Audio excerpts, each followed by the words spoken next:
Good morning, everybody. This is Grant from State of the Spark, and I'm super pumped you're here today. Yes, we've been gone. That's okay. We've been taking some time off to focus on business and to get some things going, but we're back today to talk to you about things I'm extraordinarily excited about. Number one, we're going to be covering the 5 things you absolutely need to be doing to get ready for the holidays, to make the most of it and break out of some of this pandemic funk. You know we're going to be talking about China star Galactica.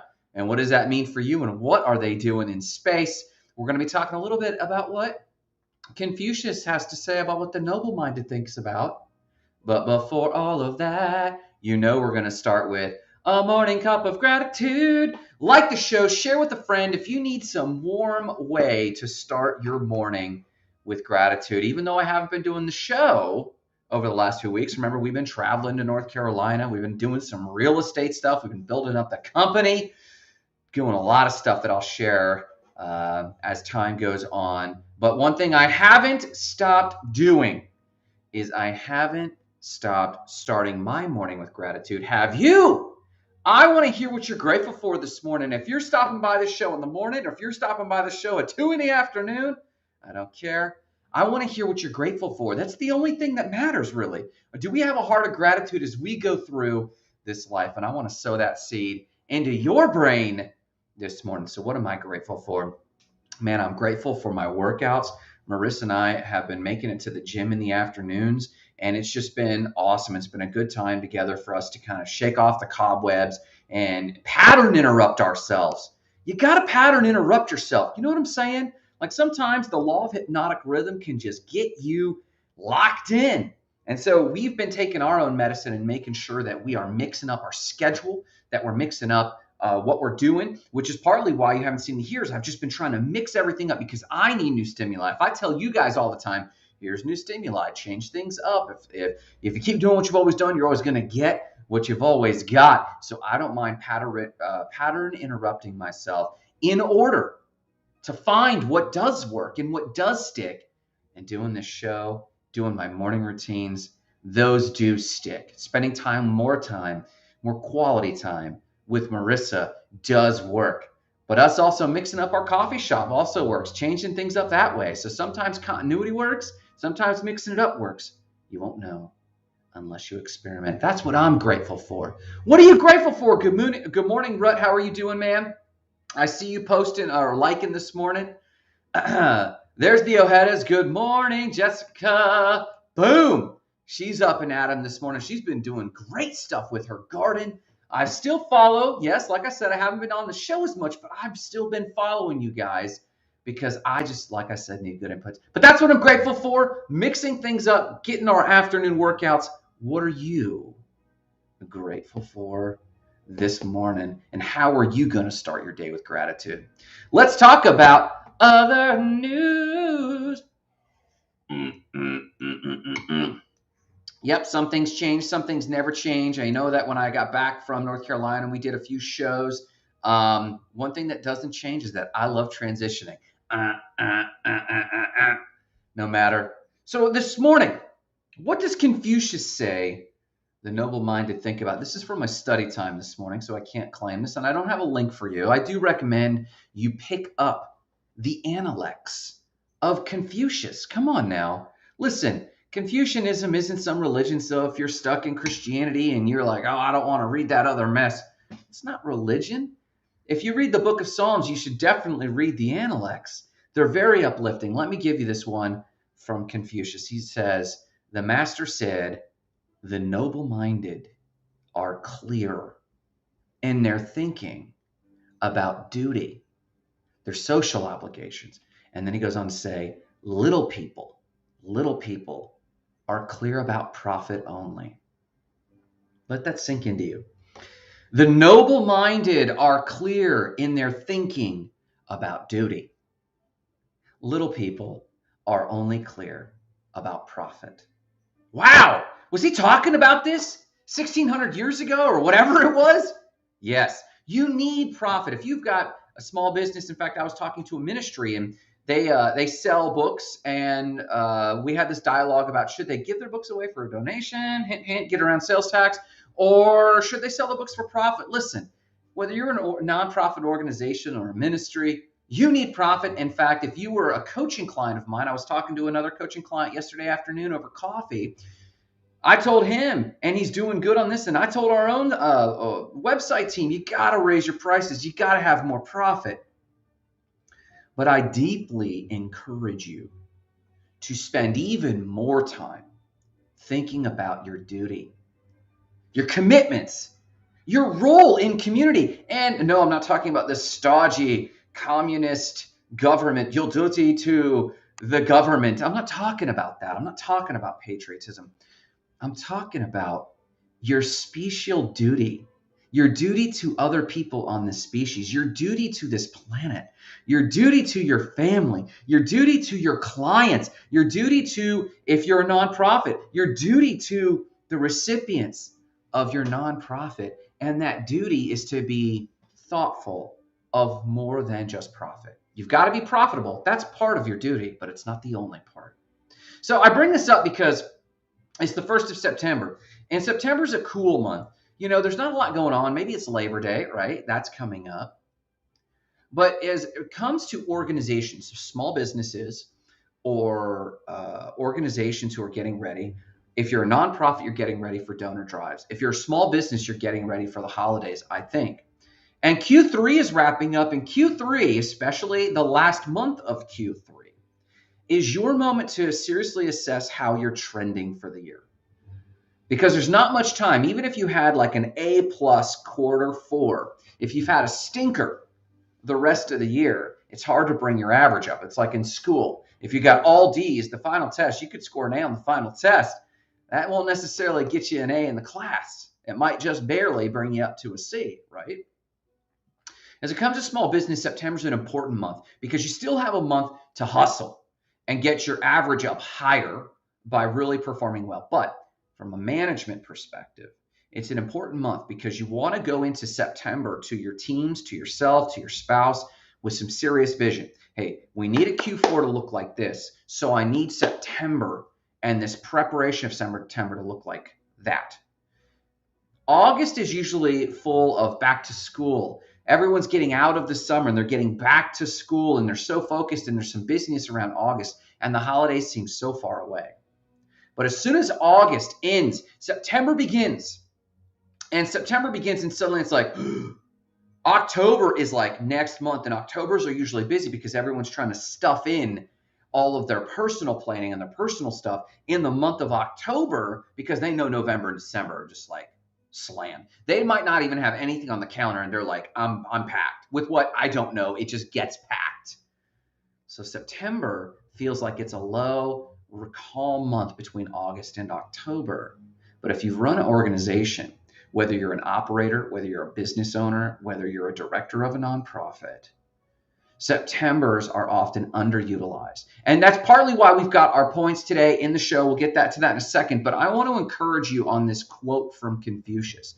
The noble-minded are clear in their thinking about duty. Little people are clear only about profit. Yes, we're going to talk about how to make sure that you're ready for a successful holiday. And yes, that does mean profit. But what I want you to add into the mix is I want you to remind yourself and your family and your team and your clients why you're serving them. At least for now, what is the duty you have taken on to make their lives better? I want you to add this layer. And remember, this isn't an end of the quarter. If you follow the Spark Freedom Frameworks at all, we have like weekly huddle, daily huddles, weekly huddles to work on the business.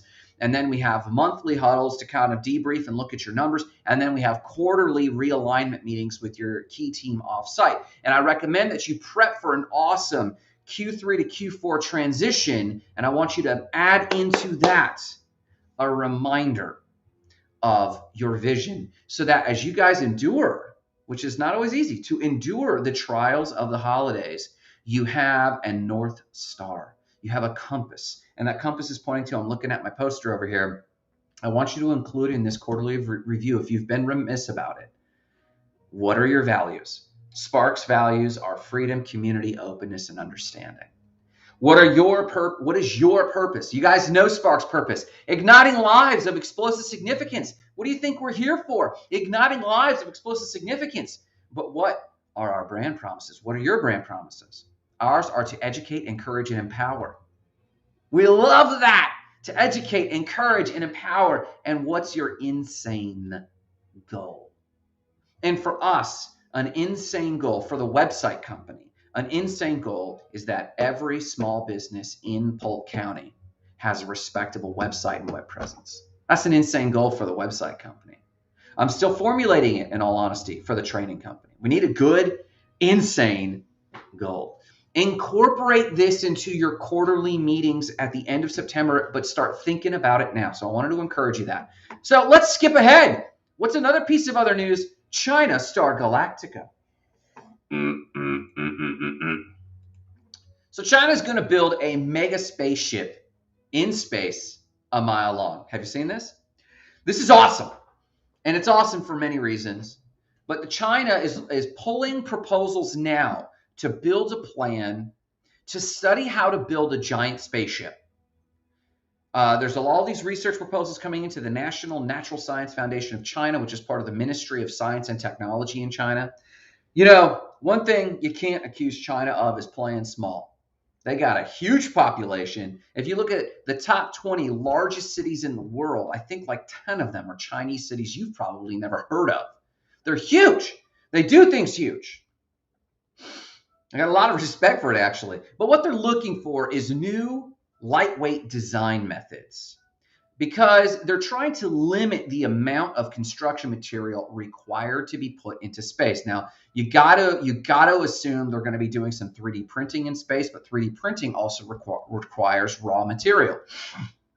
So this is where we start talking very seriously about grabbing comets or asteroids from the Kuiper Belt and pulling them closer to us and mining from these asteroids to fill these 3D printers and space welders, basically, to build what amounts to a mile-long spaceship. Now, let's compare this briefly. The International Space Station is only 361 feet long. Only 361 feet long. A mile is 5,300 feet, I think. 5,300 feet long. So how much did the International Space Station cost? The International Space Station cost $100 billion. And at its widest point, which is where the solar panel arrays are, it's 361 feet, $100 billion. So how much will a mile-long spaceship from China cost? It's hard to quantify. You could just multiply that number by 10 or 11 and say, well, it's going to cost $1.1 trillion, maybe more, but maybe less. Technology has come a long way. The research project itself is about a $15 million research project, but because of who China is, I have no doubt that even though we've got these cool billionaires doing billionaire things, it pales in comparison of what China would be able to do as a country. And I would not be surprised, as many science fiction stories have foretold, that China will be the first country to have mass transportation in space. Fun fact, if they're doing it, Star Trek in Our Time. I'm going to put the link in the comments right there. If you want to see a thumbnail, you can check it out right there. The mega spaceship. There's a thumbnail of some of the renderings these people are thinking of. It's out of control. Let's talk about, very briefly, the 5 things you need to do in September to get ready for a stellar holiday that won't only help you get ready for marketing, but also help you, your family, your team, and your clients shake off the pandemic cobweb. So let's talk about it. So we know we're over this. You don't even want me to say the P word anymore. But it's been frustrating. Everyone knows this. Teams are spread out. People are closing their business. People endured the actual pandemic. They've gotten their vaccinations, but it has worn them out so psychologically that I've said this on several of the shows every week, and it has continued. Every week, as a coach, I have someone ringing me saying, I just need to talk. What's going on? I'm closing my business. Are you profitable? Yeah, I'm just tired. I'm exhausted. I don't know what the world holds. I'm pulling back. I know one person with a multi-million dollar business. We were talking, they're saying, I might just go back to the thing I was doing in my 20s. Well, you've got all these contracts. Yeah, I just don't know what to expect, and I'm worn out. Can you relate? A lot of you are absolutely worn out. A lot of you are exhausted. Things are tough. Teams are spread out. We're not even deriving the benefit of having someone to sit at the water cooler with. So a lot of people are just quitting and resigning, and that's frustrating to management and owners. It's hard to hire right now. I get it. We lack things to celebrate. This is what's worse, is that every news article and nearly every Facebook feed I see, and I thought I've curated my Facebook feed, it seems like they want you to feel heavy. It seems like they want you to be down in the mouth, which is why I'm so grateful for the show Ted Lasso, because that show shows you things can be okay. It's a good show. If you haven't watched it, check it out. Check out Ted Lasso. And therefore, everyone wants you to be down in the mouth. The pandemic itself is frustrating. People are all over. We've got to crack this thing together. So what I propose are these 5 things to help you get a holiday boost, not just in your sales, but also in your team. Number 1, make your holiday schedule and feel good about it. Does your team need time off? Plan the time off first. Don't cram the holidays. Set quality of life goals first and then plan around that. Now, it might be a little stressful because if you actually start putting down the time off you and your team deserve and your family deserves, you might realize, well, I thought I had 90 days to make my financial goals in my business or make our donation goals in our nonprofit. I might have 90 whole days for that. Well, the truth is there's a full week off where everyone's just AWOL in December. There's a full week in January where people are just like starting to set goals and laying low and trying to set their intentionality. That's just lost productivity. People don't fire back up until the second week in January. Psychologically, you can see the numbers. People don't fire back up until the second week of January. Gyms see this. They see like the real hardcore people show up like Jan 1 with new intentions, but like the bulk of their people don't show up till like between January 7th to January 15th. 2 whole weeks down. And then of course, Thanksgiving week is always like a half week, but it should just be a no week because they're already thinking about family and grocery stores and shopping and taking time down. And even though they don't slow down that Monday morning, they often slow down the Tuesday, and the Wednesday's normally a half day. You got 2 weeks out of there. You don't have a lot of time. So it's good to set your holiday schedule first. So write down the quality of life time you want with friends and family, and then realize how much other time you have, and then set your schedules now so everyone can just make their plans right now. Now, that includes remote workers. Remote workers might be remote, but they're also going to take vacation time. And we've got to acclimate to this. We've got to acclimate to managing remote teams. And it feels like, well, you're working from home. Why not just put on your slippers that day? And it's like, no, let's let them go out for coffee and get a pumpkin spice latte or whatever's hip right now. So that's 1. Set your schedules. Give people their time off. Plan ahead. Give yourself some time off and give yourself some grace. But number 2, we got to plan for the marketing. Reminder, you got to plan beyond Black Friday. Granted, it's too early. No, it's not. The best companies in our network of website clients and bookkeeping clients and coaching clients, they've already completed these tasks. And I'm not exaggerating. They've planned on Black Friday, they've planned on Small Business Saturday, and they've planned on Cyber Monday. And there's different deals for each. And they've planned their communication and marketing building into that. Grant, I'm pandemic exhausted. I feel you. You got to do it. And it doesn't have to be crazy. You could actually opt out. Me and Marissa opt outside for Black Friday. We shut everything down. We do not require anything of our employees other than the minimum. We make sure that she and I are outdoors. And reminder, Marissa, let's plan our opt outside on Black Friday. REI started the trend, and go outside. Go to the beach, go to a park, go for a walk. Don't require anything of other people who should be spending time with their families or at least recovering. Don't require anything of them. So number 1, make your holiday schedules. Number 2, order supplies now. This is a simple one. For many of you, whether you need supplies for your actual product, whether you just need office supplies for your business, and internal needs, or whether you just need office supplies for gifts, you need to order supplies now. Why is that? Pandemic shipping is nuts. Holiday shipping has been getting nuts already for years and years. But pandemic shipping is nuts. We were just at a restaurant the other day, and they're like, sorry, sir, we don't have your favorite Cholula hot sauce. All we have is Tabasco. Why is that? Read the sign on the door, pandemic shipping. Nearly everywhere you go is hiring. We know that. But they're also saying, hey, we might be out of stuff. Give us grace because pandemic shipping. Supplies are hard to get right now. Now, maybe that's the pandemic. Maybe that's just the world moving forward. Maybe you can't get your special spice coming in because of something going on in the Middle East. I don't know, but I know that you should be thinking right now about the holidays and ordering your shipping now. If you don't, you don't have to. If you don't get bent out of shape if you try to order something in October or November and it won't come in time. That's just the name of the game. Plan now. Number 2, order your supplies now. Number 3, plan your holiday marketing. Are you going to be doing coupons? Are you going to be doing discounts? Are you going to prepare your blog content, your social content? Are you going to email your audience?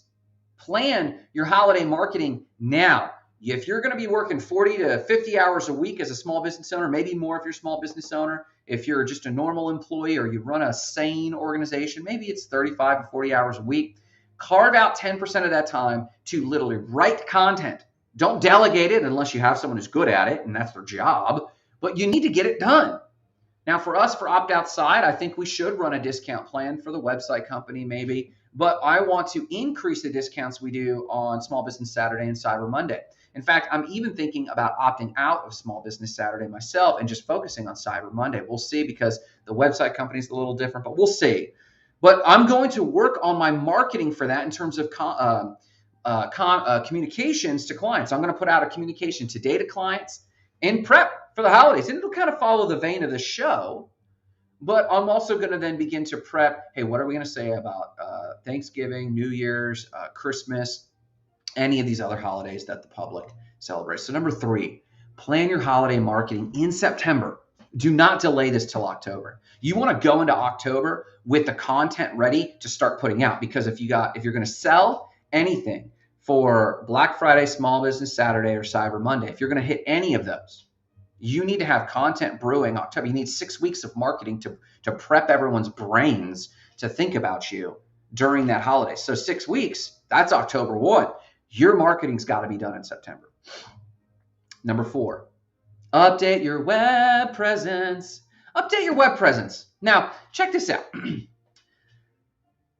Updating your web presence with your hours, your holiday photos, but hear me on this. Part of today's show is not just about how to improve profits. It's also how to raise your spirits and raise the spirits of your team, right? So when you plan holiday marketing, have fun with it, but you're also doing it early so you don't stress your team or yourself out with it in October. You shouldn't be stressed in October. Truth is, most small business owners procrastinate, and then come November 1st, they try to spend 2 weeks marketing, and it's so stressful. And then they give up 5 days in, 7 days into November, because now they got to actually think about celebrating the holiday themselves. They got to prep family. They got to prep travel.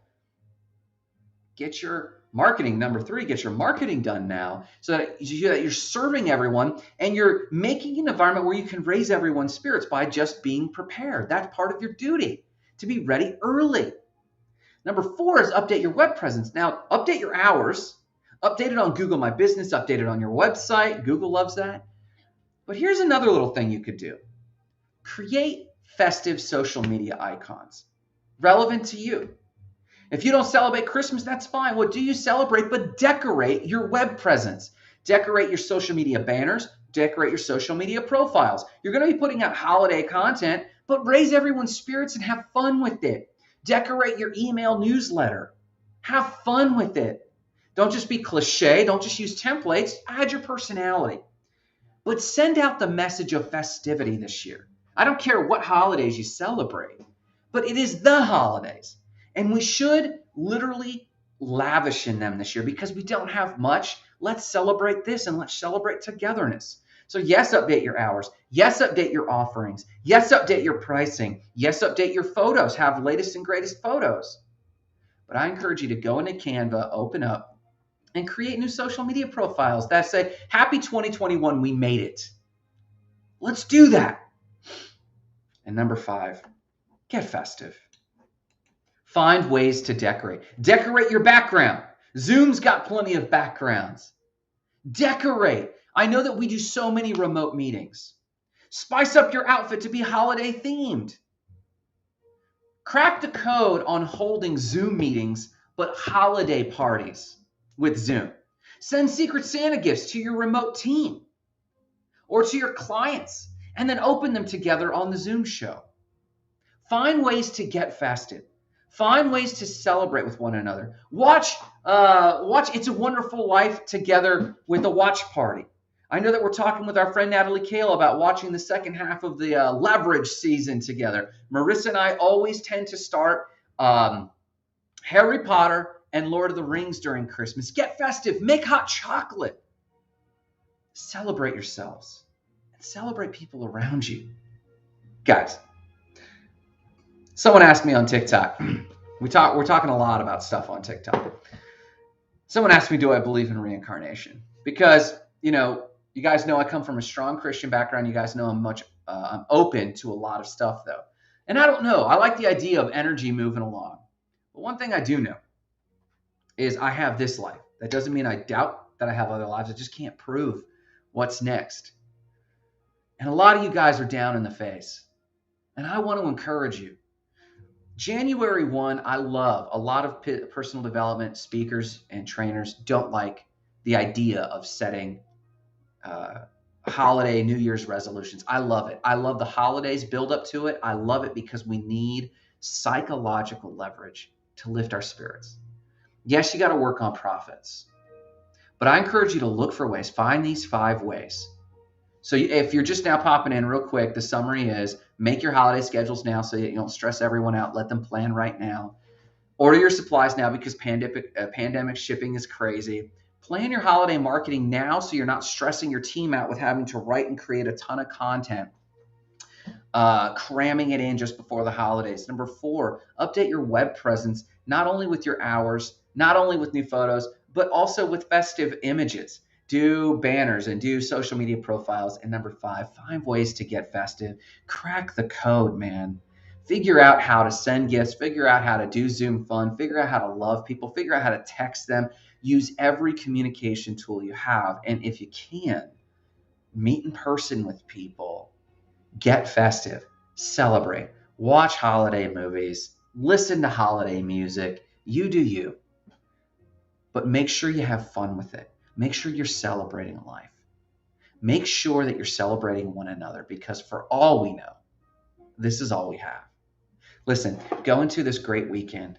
Make sure you're kind to one another. Make sure you're inspiring one another. Go out there and make it a phenomenal end of the week. But no matter what you do, remember the mission, igniting lives of explosive significance, starting with your own. Have a fantastic day.